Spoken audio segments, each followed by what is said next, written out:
근데 정말 심한 경우에는 뭐 방법이 없죠. 미친 듯이 간지러운데 일상생활을 할 수가 없어요. 있어요. 환자분들 중에도 특히 조금 중년 어머니들, 내가 너무 간지러워갖고 식초물로 헹궜어 막. 그 외음부 그 종기나 여드름 같은 게 얼굴 여드름 많이 나는 사람들 있잖아요. 계속 나잖아요. 그것처럼 거기도 계속 나는 사람들 있어요. 여러 개가. 오늘 준비한 주제는 외음부 피부 질환입니다.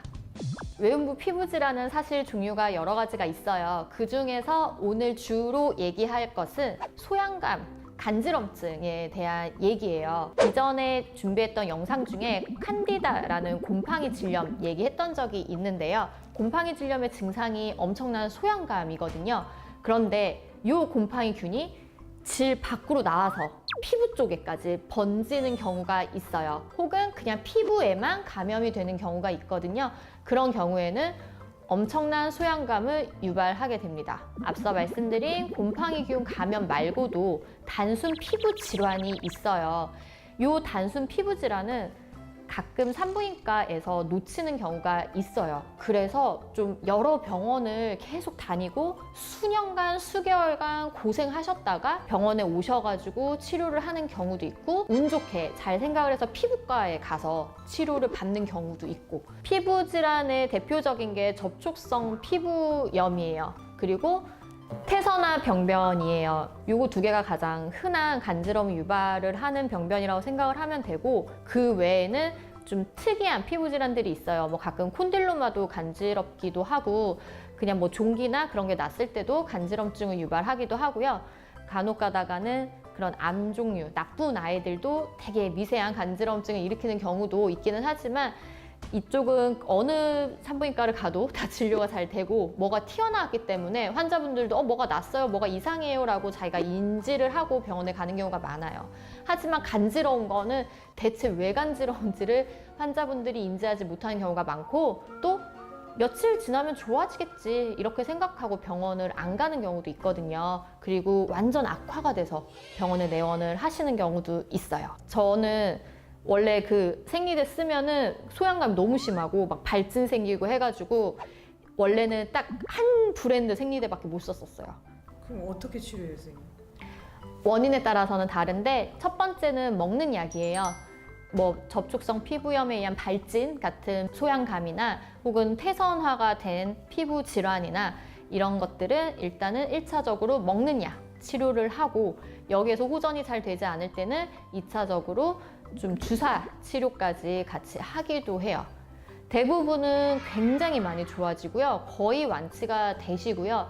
개 중에 너무 오랫동안 지속이 돼서 너무 심했던 경우에는 제가 수술적 치료를 했던 적도 있어요. 수술적 치료 후에 호전이 됐는데, 이 질환들의 안타까운 점은 특히 태선 같은 경우는 재발률이 되게 높아서 나중에 또 생기는 경우가 있는데, 이런 경우에는 빨리 약을 먹어서 빨리 가라앉혀야 돼요. 그럼 수술은 레이저인가?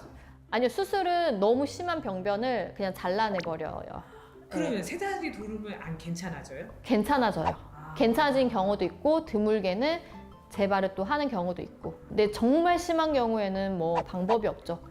미친 듯이 간지러운데 일상생활을 할 수가 없어요. 그럼 방법이 없어. 어떻게 선생님이? 심지어 제가 이 수술했던 분은 이렇게 얘기하기도 좀 그런데, 제가 개인 다른 피부과에 보냈다가 그 피부과에서 대학병원 피부과까지 보냈다가 다시 저한테 돌아오셔서 해결을 했던 케이스였어요. 그래가지고 저는 사실은 제가 막 피부과 공부를 그렇게 많이 하지 않았었는데, 학생 때 오히려 이런 환자분들을 자꾸 보다 보니까는 피부과 책을 다시 찾아보고 피부과 친구랑 더 상의하고 피부과 교수님한테 전화한 적도 있고 그랬었거든요. 근데 뭐 저희 과 교과서에도 나와 있기는 한 병변이어서 어쨌든 산부인과에서도 치료가 가능하니까 이걸로 고생하시는 분들은 꼭 병원에서 치료를 받으시기 바라겠습니다. 너무 많아요. 고생하시는 분도 안타까워요. 그래서 이제 이런 걸 찾아보면 네. 또 엄청 민간요법들이 있는데, 네. 좌욕, 그다음에 식초하고 소금. 식초소금? 식초하고 소금은 진짜 좋잖아요. 몸에 안 좋은가? 그게 피부에 좋을 것 같지. 그냥. 네, 이렇게 소금을 넣어서 생리식염수 농도를 맞추면 피부 자극이 덜 되겠죠. 그리고 식초 같은 경우는 그렇죠. 그리고 산성이 되면은 뭐 질에 들어가면은 나쁘진 않겠지만, 너무 과한 산성은 당연히 피부 오히려 자극이 되죠. 있어요. 환자분들 중에도 특히 조금 중년 어머니들 내가 너무 간지러워갖고 식초물로 헹궜어 막. 이게 좀 막 따갑고 자극 증상이 있으니까 일시적으로 좀 간지러운 게 덜한 느낌을 들 수 있는 거죠. 파스요가. 그렇죠. 차라리 이렇게 시원한 약을 사서 바르는 게 낫죠. 일단은 히스타민이라는 성분이 올라가 있어요. 이런 간지러움이 생기면 그럼 이 히스타민을 없애줘야 하거든요. 1차적으로 먹어야 하는 약이 항히스타민제예요. 네. 그리고 긁잖아요. 그럼 이런 성분이 또 더 많이 늘어나요. 또 긁고 더 늘어나고 그러니까 계속 악순환을 도는 거예요. 그래서 첫 번째 치료 중에 하나가 안 긁어야 돼요. 근데 안 긁을 수가 없어요. 그리고 내가 안 긁을 거야 이렇게 해도 자다가 긁어요. 아니 그 선생님 누가 또 농담처럼 묻지 마세요. 네. 이러는 거 너무 뭘 가렵다 이제 이런 네. 상담들이 올라가니까 거기 열십자로 손톱으로 누르세요. 목이 물린대 하듯이 어. 나 완전 이해하고 공감돼요. 근데 그거 진짜 소용 없는 거죠. 아니 너무 진지하게 거기 댓글을 달고 또 그 밑에다가 아 진짜요? 아 진짜요? 이거 고민하시는 분들이 있구나 많구나. 그쵸. 병원에 가면 되는데 안 되니까. 이게 이렇게 긁으면 살이 벗겨지잖아요. 근데 이렇게 하면 살이 벗겨지진 않으니까 차라리 나는 십자가 만드는 게 나은 것 같아. 차라리 꾹꾹 누르면 벗겨지진 않으니까. 이게 상처까지 생겨버리면 아 이거는 상처 때문에 따갑고 간지러운 것도 간지럽고 이중고를 겪는 거죠. 일단 가려우면 긁지도 못하고 그냥 병원 가는 게 제일 빠르긴 하겠네요. 네, 근데 일단 간지러우면 일단은 긁어야지. 어떻게 했어. 열십자. 그러니까 찌르자. 아니, 우리 긁지 말고 꾹꾹 누르세요. 이렇게 차라리 그냥 좀 눌러가지고 좀 진정시키는 걸로. 예전에 발진 진짜 심했을 때는 요만한 얼음팩 있죠. 요만한 거 이걸 팬티 안에 대고 있었던 적이 있어요. 꺼즈로 감아서 그랬던 적도 있었어요. 꿀팁이다 꿀팁. 네. 너무 간지러우면 어쩔 수 없죠. 내가 이제 약을 처방을 해서 내가 사 먹어야 되는데 나는 약을 안 갖고 있으니까. 근데 지금 병원까지 갈 시간이 아직 없어서 그때 그랬던 적이 있었어요. 지금 눈물 흘리는 분도 있을 수 있어 지금. 내 얘기 막 이러면서. 외음부 소양감이 의외로 흔한 질환이고 아예 원인이 하나도 없는 경우도 있어요.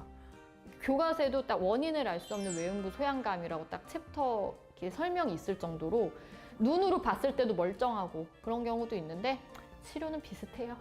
네, 뭐든 병원에 가면은 해결해 드립니다. 외음부에 생기는 혹 종류들 중에 콘딜로마 같은 성기 사마귀는 HPV 저위험군 바이러스에 의해서 생기게 되잖아요.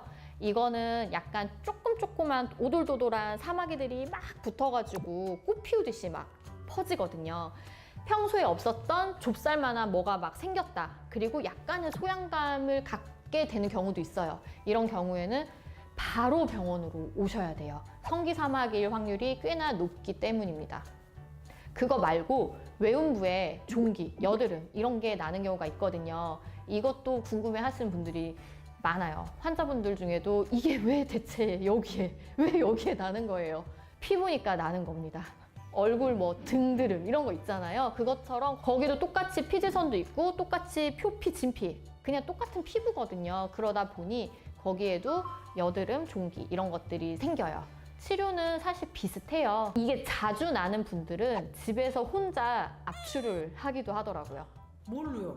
아니 어떻게? 자세가 거울로 나오나? 보고. 어머. 네, 전문. 잘하시는 분들이 있어요. 가끔 자기가 했다 이렇게 오신 분들이 있는데 아시는 것처럼 완전하게 제거를 해야 하거든요. 이게 또 좀 남게 되면은 그 자리에 반복적으로 재발을 하게 돼요. 여드름도 같은 자리 좀 계속 나잖아요.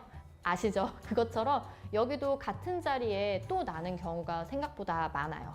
그래서 한번 제거할 때 제대로 제거를 하는 게 중요하기는 해서 내가 혼자 하기에 좀 버겁다 그러신 분들은 병원에 내원하셔가지고 치료를 받는 게 재발을 막을 수 있는 좋은 방법 중에 하나예요.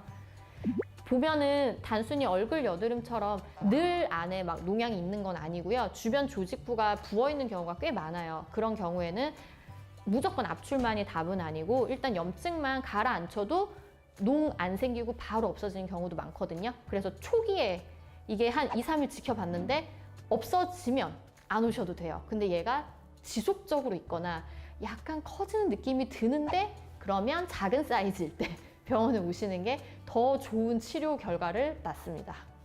무슨 압출의 고통이 또 있잖아요, 우리가? 네. 그게 그 정도예요? 그럼 거기 그 외음 더 아프죠. 얼굴 같은 데보다. 그래서 저는 엄청 안 아프게 하려고 노력하는 편이에요. 진짜. 국소 마취도 살짝 해요. 되게 가는 바늘로 살짝 국소 마취해요. 얼굴에서 여드름이 났을 때 어디가 제일 아프지? 코끝이 제일 아픈가? 인중, 인중, 뭐. 눈두덩이. 눈두덩이? 아, 그 정도일까? 좀 다른 통증인 것 같아요. 아, 정말 그래요? 아프고 그래서 어쨌든 저는 일단 국소 마취 무조건 해요. 되게 가는 걸로. 우리 선생님 이렇게 하십니다, 여러분들. 아니 저는 일단 기본적으로 아픈 거 되게 환자분들 아픈 거 되게 싫어해요. 최대한 안 아프게 하려고 하기는 해가지고 그러니까 딴 병원에서 이런 압출을 당하셨다가 저한테 한 번 오신 분들은 그냥 저한테 계속 오세요. 선생님 손맛이 좋은 걸로. 아 선생님 진짜 안 아파요. 선생님 진짜 선생님 짱이에요. 이런 얘기 하는 경우가 많아요. 한번 자랑했습니다. 죄송합니다. 그 외음부 그 종기나 여드름 같은 게 얼굴 여드름 많이 나는 사람들 있잖아요. 계속 나잖아요. 그것처럼 거기도 계속 나는 사람들이 있어요. 여러 개가 막 엄청 고생해요. 막 3, 4개, 뭐 5개 이게 그냥 계속 한 번 없앴는데 또 한 다다음 달에 또 오고 이런 분들이 있어요. 약간 체질적으로 거기에도 자꾸 생기시는 분들이 있거든요. 그래서 만약에 좀 이게 자꾸 생기시는 분들은 또 약간 특징이 혼자서 압출을 잘해요.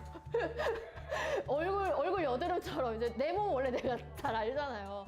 그런 분들도 있는데 이게 자꾸 재발하는 근본적인 치료를 하셔야 되거든요. 근데 병원에서는 이걸 좀 근본적으로 치료를 해드릴 수가 있어요. 최대한 덜 생기게. 그래서 너무 혼자서만 고생하지 말고 일단 치료를 해서 근본적인 치료를 좀 하는 거를 추천드릴게요. 나중에 막 안타까운 경우가 있어가지고 이게 막 착색되고 피부가 좀 변해요. 물론 얼굴처럼 보이는 데가 아니지만 얼굴도 여드름 흉터 남잖아요. 거기도 그런 흉터가 좀 남아요. 그래서 안타까운 마음에 말씀드립니다. 아무튼 그래서 외음부에도 여드름이나 이런 종기, 농약 이런 게 생길 수 있다. 오늘 의사 언니의 한마디.